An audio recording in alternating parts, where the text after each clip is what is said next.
Good morning. सीधा सौदा के फ्राइडे एडिशन में आप सबका स्वागत है। बहुत इंटरेस्टिंग हफ्ता अब तक पैन हुआ है और होपफुली आज का दिन भी उतना ही इंटरेस्टिंग देखने को मिलेगा, क्योंकि बहुत action packed day lined up है आपके लिए। कुछ ही देर बाद अब से वो रिवर्स काउंटडाउन तो स्क्रीन पे चल ही रहा है। 10 बजे आरबीआई की क्रेडिट पॉलिसी अनाउंसमेंट, 12 बजे गवर्नर साहब की प्रेस कॉन्फ्रेंस, शाम को यूएस में मई के पेरोल का डेटा और साथ साथ वहां के फेडरल बैंक के या फेड रिजर्व के चेयर जो हैं जेरोमी पॉवेल साहब, उनकी स्पीच, ये सब लाइंड अप है। और ऐसे में ग्लोबली यूएस मार्केट्स में कल एक फ्लैट से नेगेटिव टेरिटरी में कामकाज हुआ। हालांकि दिन के लो से एक रिकवरी थी। अक्रॉस एशिया थोड़ा सा पेन है और एसजीएक्स निफ्टी लकीली दिखा रहा है कि यहां पे ज्यादा पेन नहीं, एटलीस्ट अब तक के टिक्स कह रहे हैं कि एक फ्लैटिश ओपनिंग की तैयारी। ऐसे में नीरज जी, पिच कैसी है? आशीष, इस स्टोरी को दो हिस्सों में तोड़ ले। हाँ। एक ग्राउंड वाली स्टोरी जो है वो अच्छी नहीं है। यूएस के जो ग्राउंड है या जो दुनिया के दूसरी चीज़ों का ग्राउंड है, हाँ। वो अच्छा नहीं है, क्योंकि मार्केट वहाँ पे कल गिरे। वहाँ पे कंज्यूमर स्टॉक गिरे कल, कंजम्पशन की थ्योरी वाले स्टॉक गिरे कल, आईटी बुरी तरह से गिरा, जॉब रिपोर्ट को लेकर के, इन्फ्लेशन को लेकर के अब बहुत सीरियस थॉट वहाँ पे चल रहा है। कमोडिटीज़ में क्रॉस द बोर्ड आप देखिए कल गिरावट देखने को मिली। तो वो एक अलग कहानी चल रही है। और आज शाम को जो डेटा आएगा उसके बाद फिर आप 15 तारीख तक लिंगर ऑन होगा कि फेड क्या सोचता है, क्या करता है। तो वो एक कहानी ग्राउंड वाली अलग चल रही है, वो नेगेटिव कहानी है। क्रूड में देखिए वो 71 के ऊपर जाके एकदम सेटल जैसा हो गया, वहीं से हिलने को तैयार नहीं है। तो उससे ऐसा लगता है कि शायद दुनिया के क्यूज़ थोड़े से नेगेटिव हैं। लेकिन अब दूसरी तरफ भारत में, जिसको हम लोग पिच रिपोर्ट कहते हैं, यहाँ का सारा दारोमदार अब आरबीआई की पॉलिसी पे है, क्योंकि इन्फ्लेशन का चैलेंज भारत में भी है और बहुत सीरियस चैलेंज है। आरबीआई उसको कैसे लेता है, कैसे एक्सप्लेन करता है, हो सकता है कुछ ऐसा एक्सप्लेनेशन देने कि लोग कन्विंस हो जाएं कि है ही नहीं कुछ, कोई दिक्कत ही नहीं है, या वो क्या उनका रुख होता है सेक्टोरली, क्या वो सोचते हैं, इस पे मार्केट अपना आज चलता हुआ दिखेगा आपको। तो आरबीआई हमारे लिए ज़्यादा अहम किरदार रोल प्ले करेगा आज के लिए। यूएस या दूसरी दुनिया के बाजार वाले बात करेंगे, लेकिन अंत में एक चीज़ नहीं भूलनी चाहिए कि मनी कैन डू एनीथिंग। तो अब पैसा इतना ज़्यादा है सिस्टम में दुनिया भर में कि हो सकता है कि इस समय हम फिर सब कुछ भूल जाएं और पैसे की गर्मी से बाजार पलट जाएं। तो वो एक अलग कहानी है, लेकिन क्यूज़ बहुत अच्छे नहीं हैं आज के। ओके, चलिए, तो क्यूज़ बहुत अच्छे नहीं और मुश्किल ट्रेडिंग का दिन अगर आप बेंचमार्क्स में ट्रेडिंग करने का मन बना रहे हैं क्योंकि पॉलिसी पे डिपेंडेंट होगा किस तरह का मार्केट मूवमेंट होता है। तो स्टॉक स्पेसिफिक एक्शन पे फोकस और 10 के 10 फिर से आज बल्लेबाज, क्योंकि बाजार में नजर तो आ रही है इनहेरेंट स्ट्रेंथ, इसमें कोई शक नहीं। तो शुरुआत में एक ऐसा स्टॉक जो पिछले 1-2 हफ्ते से बहुत बार मेंशन कर रहा हूं और फाइनली अब चलना शुरू हुआ है। मैं कह रहा था बहुत लंबे कंसोलिडेशन के बाद चलने की तैयारी हो रही है। टीबीजी, त्रिभुवन दास भीमजी जावेरी। कल टाइटन ने एक बड़ा टाइटन वाला मूव दिखाया, टाइटैनिक मूव दिखाया, 6-7% का उछाल, सेक्टर लीडर। उसके साथ साथ अब ज्वेलरी कंपनीज वापस फोकस में आ रही हैं। ये स्टॉक भी हरकत में आया। तो इवेंचुअली जो लंबे कंसोलिडेशन तो मैं कह रहा था चलने की तैयारी करनी चाहिए, अब चलने की शुरुआत हो चुकी है और कई सारे ट्रिगर्स हैं इन ज्वेलरी कंपनीज के लिए, टीबीजी के लिए। इकोनॉमी ओपन अप होने की तैयारी, मुंबई ओपन अप होने की तैयारी, जो खास तौर पे बेनिफिशियल है टीबीजी के लिए। हॉलमार्किंग, वो जो एक्सटेंशन सीख करी थी इंडस्ट्री, नहीं मिला, 15 जून तक की है और 15 जून के बाद हॉलमार्किंग मैंडेटरी होगी। एक डेटा पढ़ रहा था मैं वर्ल्ड गोल्ड काउंसिल का, हिंदुस्तान में 4 लाख ज्वेलर्स हैं, जिसमें से केवल 30-35 हजार ही सर्टिफाइड हैं ब्यूरो ऑफ इंडियन स्टैंडर्ड्स द्वारा। तो ये सारा अनऑर्गेनाइज से ऑर्गेनाइज की तरफ जो शिफ्ट आना है, उसकी की बेनिफिशरीज ज्यादातर लिस्टेड एंटिटीज जो आपको नजर आती हैं, ये सब होंगी। टाइटन रिकॉर्ड हाइस पे आके खड़ा हो गया, थंगमाइल में तगड़ा मूव, कल्याण ज्वेलर्स में तगड़ा मूव, और ये जो टीबीजी है ये साल के हाई से अभी भी 15% नीचे ट्रेड कर रहा है। और इन सब के बढ़िया मूव की जब मैं बात कर रहा हूं तो ध्यान रखिएगा, टीबीजी का जो रिकॉर्ड हाई लेवल्स था 325 रुपए का था, ये स्टॉक आज भी उन लेवल से 70% नीचे ट्रेड कर रहा है। बुक वैल्यू 78 रुपीज की, सबसे सस्ता पी सेक्टर का टीबीजी पहला स्टॉक जो रडार पर रखेंगे। मैं होप कर रहा हूं, उम्मीद कर रहा हूं कि ये स्टॉक इवेंचुअली बहुत बढ़िया मूव करना चाहिए। लकीली अब वो स्क्रीन पे मूवमेंट आने शुरू हो चुके हैं, क्योंकि जेम्स एंड ज्वेलरी सेक्टर पे फोकस है, सिर्फ टीबीजी नहीं है टीम में, थंगमाइल ज्वेलरी, जिसके बढ़िया कंसोलिडेशन के बाद चलने की बात करी थी और बहुत स्ट्रांग मूव आया है इस स्टॉक में। हालांकि ये स्टॉक अभी भी अपने 950 के साल के हाई से 150 रुपए नीचे ट्रेड कर रहा है। कल क्यों जेम्स एंड ज्वेलरी सेक्टर में तेजी आनी शुरू हुई, उसका आप रीजन समझिए। एक बड़ा रिलीफ कल आया है जेम्स एंड ज्वेलरी सेक्टर के लिए। यूएस ने जो एडिशनल टैरिफ्स इंडिया से एक्सपोर्ट होने वाली जेम्स एंड ज्वेलरी थी उसको सस्पेंड कर दिया है। अब इसका मतलब क्या हुआ, ध्यान रखिए, अमेरिका सबसे बड़ा हमारे लिए मेजर एक्सपोर्ट मार्केट है जेम्स एंड ज्वेलरीज के लिए।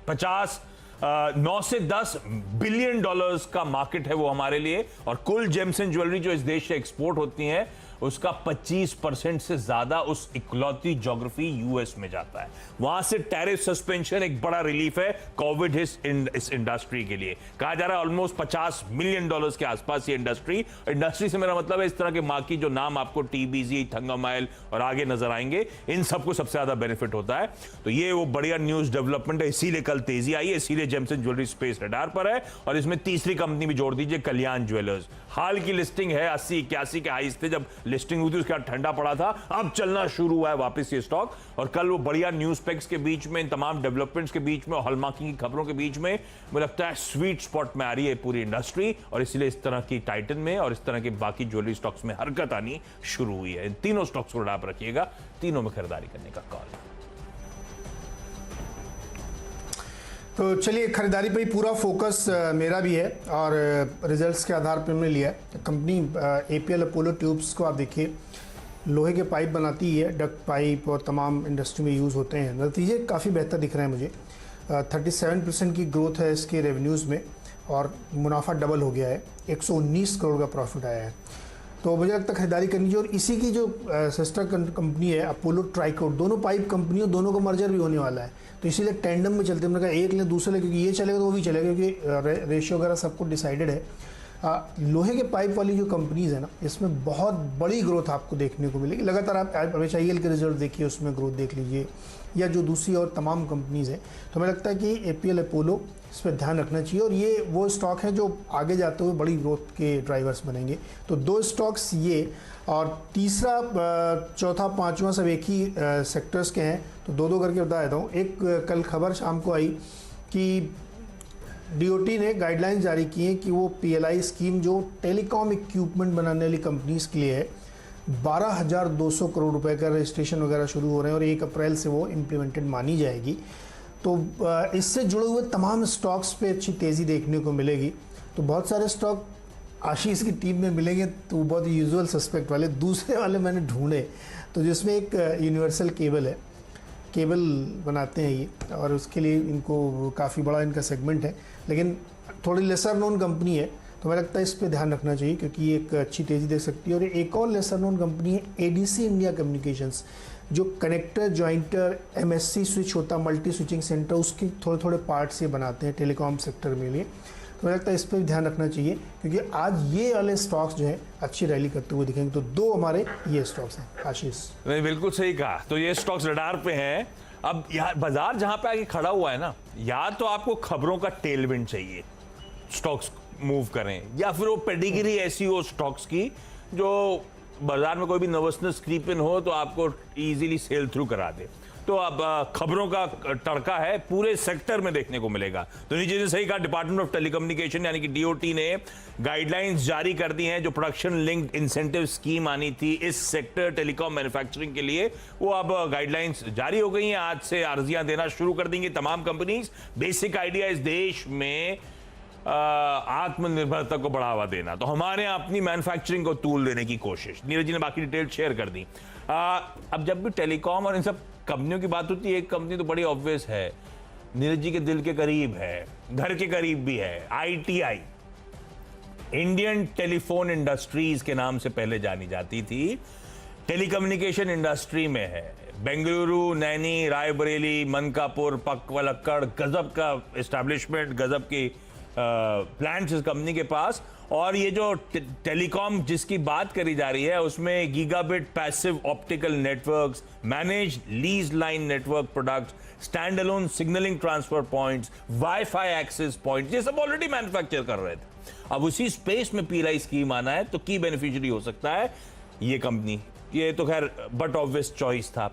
स्टरलाइट टेक्नोलॉजीज जो कि डिजिटल टेक्नोलॉजी कंपनी है, वो अब तो ईपीसी कॉन्ट्रैक्ट भी लेना शुरू कर दिया है स्पेस में, ना सिर्फ optical cable manufacturing. Optical cable का खैर बाजार का तूल पकड़ना तो बड़ा ऑब्वियस था, 5G के साथ और तूल पकड़ेगा, और ये एक टेलविंड आती हुई। अब इसी कड़ी में एक और स्टॉक जोड़ा है, एस्ट्रा माइक्रोवेव या अस्त्र माइक्रोवेव, एस्ट्रा होगा शायद। 158 160 के साल के हाईज वहां से करेक्ट होकर कामकाज कर रहा है।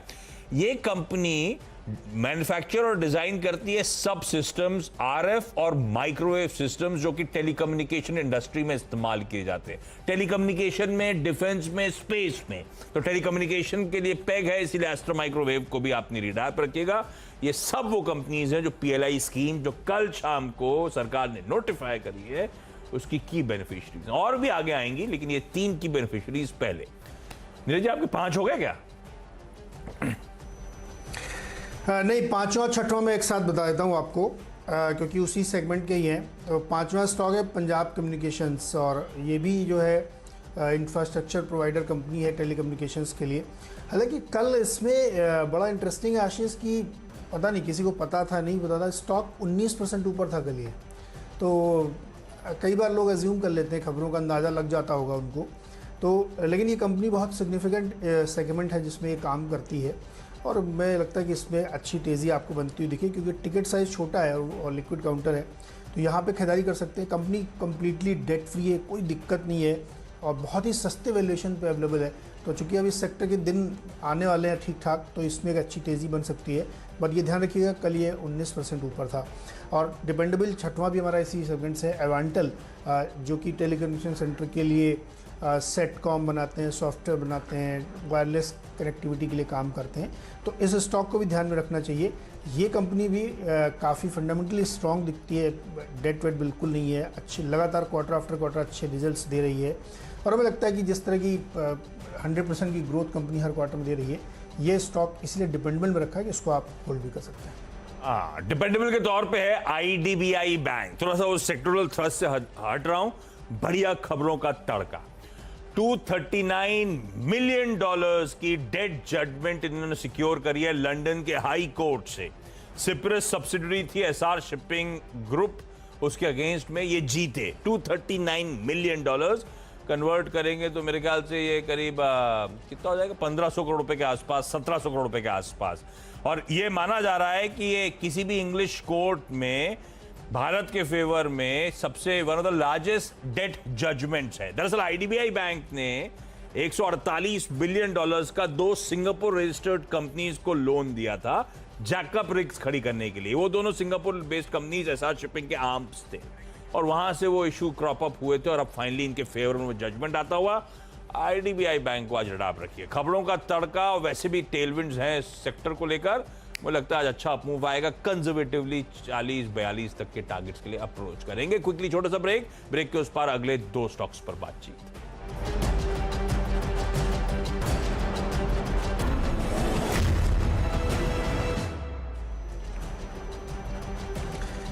स्वागत है एक बार फिर से आपका सीधा सौदा में, और अब बारी है बीच वाले शेयर्स फ्री हिट और पिंच हिटर्स में। फ्री हिट के तौर पे मैंने agree product company LT foods को लिया है। एकदम स्पष्ट रीजन है 2। एक तो ये है कि मानसून केरल में दस्तक दे रहा है वो, दूसरा अनलॉक की थ्योरी चल रही है, तीसरा राइस एक्सपोर्ट इंक्रीज हो रहा है। 2 रीजन से अमेरिका में जो अनलॉकिंग हुई है उसमें गजब की ग्रोथ इनको देखने को मिली है, और इनका अपना खुद का वहाँ पे एस्टेब्लिशमेंट है एलटी फूड्स का, और वहाँ पे पैकेज फूड के बड़े प्लेयर्स के तौर पे देखे जाते हैं। तो वो इंटरेस्टिंग स्टोरी वहाँ पे डेवलप बन रही ओपनिंग की वजह से। दूसरा, इन्होंने कई सारे प्रोडक्ट जो है ऑस्ट्रेलिया के साथ मिलके वेफर मार्केट में आए हैं, जो अलग अलग तरीके के राइस के वेफर्स बनते हैं, उसको इन्होंने लॉन्च किया है ग्लोबली। तो गल्फ में और ऑस्ट्रेलिया में खास तौर पे इनके लिए वो बेनिफिशियरी दिख रहा है। तीसरा बड़ा रीजन है कि मानसून टाइमली है, और इस बार ये उम्मीद की जा रही है कि चूँकि अनलॉकिंग के बाद बहुत ज़्यादा डिमांड पुश होती हुई दिख रही है, तो राइस कंपनियों के लिए इन जनरल बहुत अच्छा सीज़न जाने वाला है। और जो कंपनियां बड़ी हैं उनके लिए तो डेफिनेटली अच्छा जाएगा, क्योंकि इन्वेंट्री गेन भी होता हुआ दिखेगा। और तीसरा, ईरान के साथ जो मसला चल रहा है ना, उम्मीद है कि वो जल्द हल होगा, और जैसे ही वो हल होता है तो एक बड़ा चंक राइस कंपनियों के लिए ईरान से खुलेगा, क्योंकि अभी तक वहाँ पे एक्सपोर्ट नहीं हो पा रहा है। तो मुझे लगता है कि एलटी फूड्स को इसलिए ध्यान में रखना चाहिए। आईएफबी एग्रो पिंच हिटर है। आईएफबी एग्रो इसलिए क्योंकि ये एग्रो कंपनी और लिकर कंपनी भी है। ये नाम से नहीं पता लगता, लेकिन ये लिकर की बड़ी प्लेयर है, तो हमें लगता है कि इसमें ध्यान रखना चाहिए। दोनों ही सेगमेंट इस समय अनलॉकिंग की वजह से काफ़ी तेज़ी से ग्रो कर रहे हैं। अच्छा, फ्री हिट तो मैंने पहले ही बता दिया गलती से, फ्राइडे के एक्साइटमेंट में जल्दी में गलती हो गई, काउंटिंग मिस्टेक हो गई थी। फ्री हिट था आईडीबीआई बैंक। अच्छा, उसके बाद वाला जो स्टॉक है वो है तेजस नेटवर्क्स। तो जो पीएलआई स्कीम के बेनिफिशियरी ढूंढ रहा था मैं टेलीकॉम इक्विपमेंट्स के लिए जो आए, तो ये company 5G ready products, broadband access networks, circuit switch transmission network, इन सब के लिए जानी जाती है। और बहुत पिटाई के बाद जब ये अपनी रिस्ट्रक्चरिंग कर रही थी, रीजिक कर रही थी अपने ऑपरेशन, उसके बाद क्या चलना शुरू हुआ है। खैर अभी भी 220 221 के जो उछाल बनाया था, हाइट बनाए थे, वहां से ठंडा होकर कामकाज कर रहा और बढ़िया खबर आई है स्पेस के लिए, इसीलिए इसको पिंच हिटर का दर्जा। क्विकली छोटा सा ब्रेक के उस पर आखिरी के 2 स्टॉक्स और टीम्स का एक क्विक रैपअप।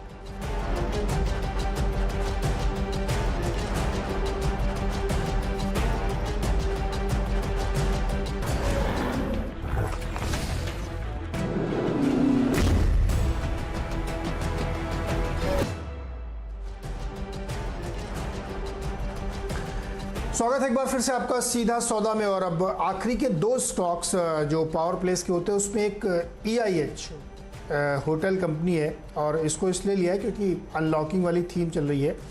महाराष्ट्र के कैबिनेट मिनिस्टर हैं एक मिस्टर विजय वाडेवत्तिवार, उनका ये कहना है कि अलग अलग शहरों को क्लासिफाई करेंगे और उनमें अनलॉकिंग करेंगे। जहाँ पे केस लोड 5% से नीचे पहुँच गया है, जो कि सेंट्रल गाइडलाइंस है, वहाँ पे सारे जो रिस्ट्रिक्शंस हैं वो ख़त्म कर दिए जाएंगे। ऐसे ही अलग अलग शहरों में किए जाएंगे, तो इससे जो है ओपन अप करेंगे। तो ये बहुत उम्मीद बन रही है कि शायद अब अगले 10-15 दिनों में ये चीज़ें प्रोसेस में निकल जाएंगी। तो मुझे लगता है कि सबसे ज़्यादा मरे पिटे स्टॉक्स हैं होटल वाले, जहाँ पे एक बिल्कुल ग्रोथ देखने को मिली, तो उस पर ध्यान रखना चाहिए। EIH जो ओबराय, ट्राइडेंट, मेडल्स नाम के ब्रांड से होटल जो चलाते हैं, तो यहाँ पे खरीदारी की जा सकती है। 125 का टारगेट। और अंत में GSPL गुजरात स्टेट पेट्रोनेट, इसको इसलिए लिया है कि उसमें CLSA की एक ताज़ा रिपोर्ट आई है और उनका मानना है कि स्टॉक बहुत ही अंडर वैल्यूड है, डीप अंडर वैल्यूड है, क्योंकि इसकी जो कुल वैल्यू निकल रही है वो गुजरात गैस के वैल्यूएशन के 25% के बराबर भी नहीं है, जबकि 54% होल्डिंग गुजरात गैस की इस GSPL के पास है। तो इसीलिए इतने बड़े टारगेट उन्होंने 415 रुपये के दिए हैं और स्टॉक अभी सिर्फ 285 पे ट्रेड कर रहा है। तो स्टॉक को ध्यान में रखते हुए 300 के लक्ष्य के साथ GSPL में खरीदारी करनी चाहिए। क्विकली आखिरी के 2 स्टॉक्स, वो पीएलआई स्कीम का बड़ा बेनिफिशियरी है टेलीकॉम स्पेस। तो स्मार्टलिंक होल्डिंग्स 107 के हाई से ठंडा होकर कामकाज कर रहा है, लीडिंग प्लेयर है एक्टिव नेटवर्किंग प्रोडक्ट्स का इस देश में। और जब स्मार्टलिंक की बात हुई तो डीलिंक आपकी स्क्रीन पर आएगा।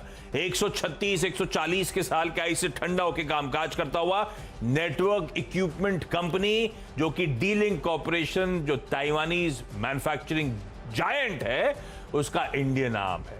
विदेशी प्रमोटर्स, तो बढ़िया दोनों कंपनीज, दोनों को रडाप रखिएगा। क्विकली 10 की टीम स्क्रीन पे दिखाइएगा। नीरज जी, क्या पसंद आ रहा है?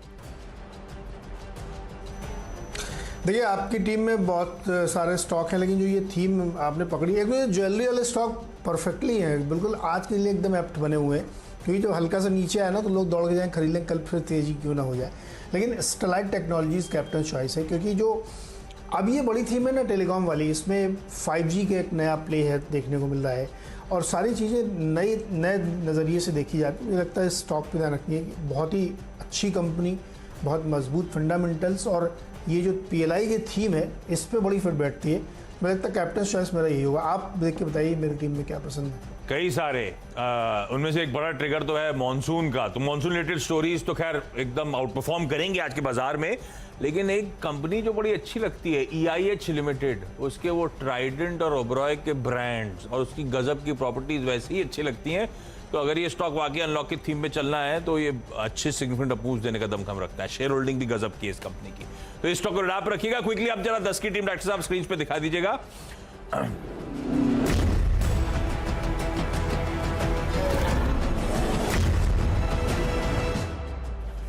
तो फ्राइडे के दिन 10 के 10 बल्लेबाज फिर से आपको आपकी स्क्रीन पे नजर आएंगे। शुरुआत ज्वेलरी स्टॉक से, कल टाइटन के गजब के मूव के बाद, और TBZ, थंगामाइल, कल्याण ज्वेलर्स सब टीम में, क्योंकि US ने कल हमारे यहाँ से एक्सपोर्ट होने वाली जेम्स एंड ज्वेलरीज उस देश में जो होती हैं उस पर ड्यूटी लगानी थी, एडिशनल टैरिफ्स लगानी थी, उसको टाल दिया है 180 दिनों के लिए।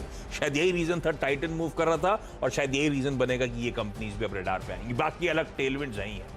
कल पीएलआई स्कीम को नोटिफाई कर दिया गया टेलीकॉम इक्विपमेंट्स की मैन्युफैक्चरिंग के लिए। आज से अर्जी देने की शुरुआत करी जाएगी, तो सारे उसी से जुड़े स्टॉक्स, ITI, स्टरलाइट, उसके बाद आपकी स्क्रीन पर आएंगे Astra microwave, smart link, D link, Tejas, इन सबको इस डेवलपमेंट का फायदा होगा।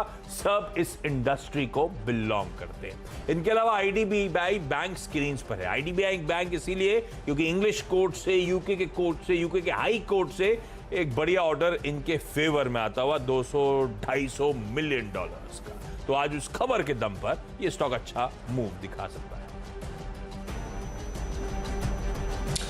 चलिए फटाफट मेरी टीम पे डालिए और खरीदारी पे पूरा फोकस। दो स्टॉक शुरुआती वाले जो है वो नतीजों के आधार पे लिए। अपोलो ट्यूब्स के रिजल्ट्स बढ़िया देखने को मिल रहे हैं, मुनाफा और आमदनी दोनों में बढ़ोतरी हुई है। और ट्राइकोट उसी की जो सिस्टर कंपनी है, दोनों का विलय होने वाला है और दोनों एक साथ चलते हैं, एक साथ गिरते हैं। तो आज चलने की बारी, इसलिए दोनों को इसीलिए एक साथ लिया है। लेकिन जो टेलीकॉम सेक्टर में पीएलआई स्कीम है उसकी वजह से सारे स्टॉक तो आशीष थी में जाएगा। तो हमने कुछ और ढूंढे, universal cable, ADC India communication, Punjab communication, Avantel, ये वो स्टॉक्स हैं जो इसी सेगमेंट में काम करते हैं, जो हार्डवेयर बनाते हैं टेलीकम्युनिकेशन कंपनीज के लिए। तो इस पर ध्यान रखना चाहिए। एलटी फूड और आईएफबी एग्रो ध्यान रखिएगा। मॉनसून की बड़ी थीम अब प्ले हो रही है और तमाम दुनिया के जो दूसरे बड़े देश हैं, यूरोप, अमेरिका, जहाँ पे अनलॉकिंग पूरी तरीके से होने की तैयारी है, वहाँ पे इनका कारोबार है, वहाँ अच्छी ग्रोथ देखने को मिलेगी। EIH महाराष्ट्र में अब बहुत सीरियसली थिंकिंग हो रही है कि ये अनलॉक किया जाए ग्रेडेड करके अलग अलग शहरों को। और अंत में GSPL, जहाँ की एक रिपोर्ट आई है, सजेस्ट कर रही है कि नतीजों के बाद स्टॉक हाईली अंडर वैल्यूड है, इसमें खरीदारी की जा सकती है। 410 तक के CLSA के टारगेट है, मेरा टारगेट 300 का है आज के लिए।